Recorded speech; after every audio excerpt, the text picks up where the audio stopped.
जी, next हम देखते हैं कि हमने अगर स्पेस में ड्रॉ करना हो किस तरह से रिप्रेजेंट कर सकते हैं। तो आप यहाँ से ये वाली फिगर और ये वाली फिगर को साइमल्टेनियसली जहन में रखें। हमें ये तो पता है इलेक्ट्रिक फील्ड और मैग्नेटिक फील्ड दोनों ही साइनसॉइडल हैं, लेकिन दोनों ही एक दूसरे के परपेंडिकुलर। अगर यहाँ से इस सबसे पहले इलेक्ट्रिक फील्ड को देख लें तो वो वर्टिकली अपवर्ड है। पहले उसका मैग्नीट्यूड ज़ाहिर है ज़ीरो है, ज़ीरो से मैक्सिमम होता है, लेकिन वर्टिकली अपवर्ड ही है। मैक्सिमम होता है, फिर ज़ीरो हो जाता है, ज़ीरो से होने के बाद वर्टिकली डाउनवर्ड हो जाता है, फिर मैक्सिमम होता है, इस तरह फिर कम होते होते फिर ज़ीरो हो जाता है, फिर वो वर्टिकली अपवर्ड होता है। तो ये तो कुछ इस तरह हो गई। ये वाई एक्सिस हमने लिया, ये एक्स एक्सिस लिया और ये जी एक्सिस लिया, ठीक है। तो इस हिसाब से ई की तो ये हमारे पास ये वाला पोर्शन बन रहा है, ये ऊपर ये ठीक है।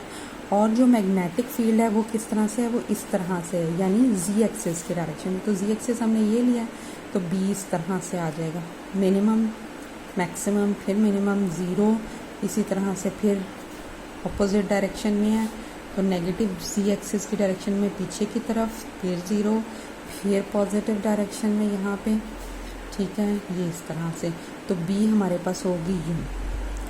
जब इनको कंबाइन हम ड्रॉ करते हैं तो ये वाली शेप और ये वाली शेप आती है और हमारी जो वेव है वो इधर को ट्रैवल कर रही है। ये direction of propagation of electromagnetic wave है। मेरा ख्याल है ये मैंने यहाँ से ही समझा दिया है। ये हमारे पास मैग्नेटिक कंपोनेंट है, ठीक है। ये भी मैग्नेटिक कंपोनेंट है, ये इलेक्ट्रिकल कंपोनेंट हैं, ये सारे ये भी मैग्नेटिक कंपोनेंट है, ठीक है। ये direction of propagation of wave है। डी एक्स डिस्टेंस कवर करती है during the time T with group velocity के, ठीक है। और इसकी जो एंगुलर वेलोसिटी है वो वही है जो कि हमारे पास एलसी ऑसिलेटर की है। तो मेरा ख्याल है मुझे ये सारी थ्योरी तो पढ़ने की और सारी समझाने की ज़रूरत नहीं। मेरा ख्याल है थ्योरी आपकी बुक में मौजूद है, ये आप पढ़ ही सकते हैं सारे, ठीक है। इलेक्ट्रिक फील्ड को, वेक्टर को, मैग्नेटिक फील्ड को एज अ वेक्टर हमने किया है यहाँ पे रिप्रेजेंट।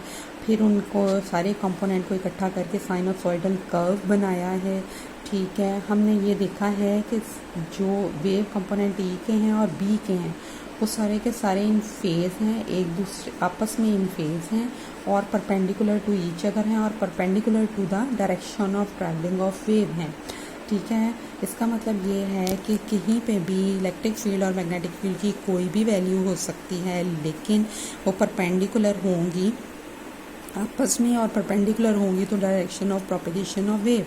अब चूँकि direction of propagation of wave x axis के डायरेक्शन में है, लिहाजा direction of propagation of electric field और मैग्नेटिक फील्ड इन दोनों के परपेंडिकुलर होगी। लिहाजा हमने एक को वाई एक्सिस के अलॉन्ग ले लिया है और एक को हमने जी एक्सिस के अलॉन्ग ले लिया है, क्योंकि ये तीनों एक्सिस म्यूचुअली परपेंडिकुलर होते हैं, ठीक है।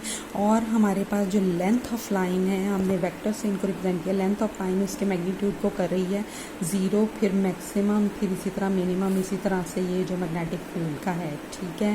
यानी कि ये तकरीबन इनकी जो लेंथ है वो प्रोपोर्शनल है वैल्यू ऑफ मैग्नेट, ठीक है। अब ये है कि हमें ये सारी की सारी एक ही डायरेक्शन की मोशन दिखा रहे हैं, एक्स एक्सिस की डायरेक्शन की मोशन दिखा रहे हैं और इधर उधर की डायरेक्शन मोशन नहीं दिखा सकते रहे। इसका मतलब ये है कि हम ये नतीजा निकाल सकते हैं कि जो है मैग्नेटिक फील्ड भी साइनोसॉइडली वेरी कर रही है, इलेक्ट्रिक फील्ड भी साइनोसॉइडली वेरी कर रही है। सिर्फ ये है कि दोनों आपस में एक परपेंडिकुलर है और इसी तरह जो हमारी इलेक्ट्रोमैग्नेटिक वेव है वो भी साइनोसॉइडली वेरी कर रही है, ठीक है।